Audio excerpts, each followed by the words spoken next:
So first of all, thank you very much for the interview. It's a pleasure. To start off, I would like to talk about how the Unlikely Pilgrimage of Harold Fry is a dramatic film, but one that essentially transmits hope. What role do you think that cinema plays in creating hope and horizons in society?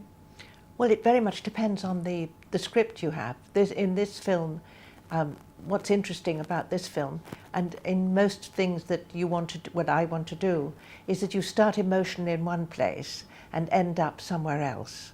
And that's the journey you make. So it starts from a marriage that is fractured to, in the end, a redemptive story. But along the way, they have great difficulty in getting there, particularly Maureen, who's Harold's wife. Sometimes films help us to remember or rethink things, even if everyone assimilates the films in a different way. Do you think that this film is one of those that help us to remind what is important? Waiting for something. Mm-hmm. Did you say waiting? What is important? Do you think that this film is one of those that help us to remember what is important? Oh, what is important in there? Well, hopefully. I mean, I don't think it goes out to dictate what you should think and what you should do. But it certainly, because of the storyline, you do recognise that. And then Harold and Maureen, the married couple in this, recognise that in the end, what is important is it is a story about their marriage and the grief that has caused their marriage to fracture. So it does remind you of what is important in the end, which is actually kindness, really, and the kindness of strangers.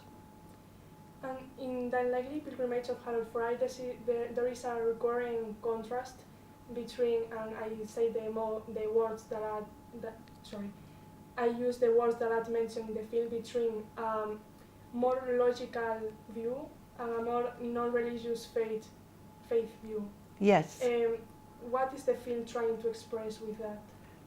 I don't think it is trying to express anything. I think it's just trying to show you that some people will have Harold has an impulse on the spur of the moment to walk to Berwick-on-Tweed to save his friend. But it's based on the fact that he hasn't been able to save someone very close to him. And the guilt, without recognising it immediately, is what is the impetus for him to sort of make that journey. And Maureen, who has no idea that he's had that impulse, is forced into facing herself and also makes a journey. But it's an internal journey by herself in her house, surrounded by net curtains, because she's cut herself off from the world because of this grief. And grief sometimes, and loss, is a very unattractive thing. It's jagged, it's full of blame, it's bitter, it's all those things which Maureen encompasses. And Harold, in a way, on an impulse, breaks away from that and wants to do something with his life. And along the way, he meets a lot of people, and it is the kindness of strangers. And he meets people who join in his quest for their own reasons. And in the end, he realizes it's for their own reasons and breaks away from them and continue. And then Harold and Maureen come together because she recognizes she has to make changes in her life because he's made changes. But he's the impetus for that. Absolutely. And changing a little bit the subject, the main characters of these films are essentially elderly people. Do you think that older and younger audiences will receive the film differently? I really don't know how younger audiences will receive the film. I mean, there are a lot of younger people in it who I hope they enjoy it. I mean, who knows? I haven't. It's only just opened, so we'll have to wait and see. But if you enjoyed it, I'm hoping. I'm hoping other people will. Yeah. Do you think do you have the feeling that there are more and more films with older protagonists, or do you miss more of them? Do you think that older audiences would like to feel more identified on the big screen? I think that people are more realistic about the community having people who are over the age of 21 in all the films now. So, and I think films are being made for audiences of all different ages now.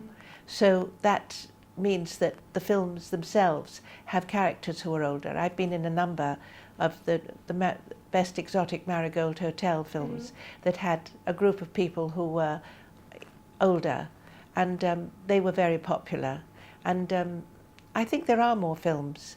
And of course Jim, I wish Jim was here because he could talk about it, but he made a wonderful film called The Duke, which was with him and Ellen Mirren, which was, so I think there are more films for a wider audience, which is a good thing. And I suppose that in the end, all of us can be reflecting a history that doesn't have an age. I don't know. No, I think that's true, and I think in Spanish films there are more films with older people in them too, because that is the community, you know. The community is full of all ages. Thank you very much. Thank you. Very nice to meet you. Nice to meet you too. Thank you.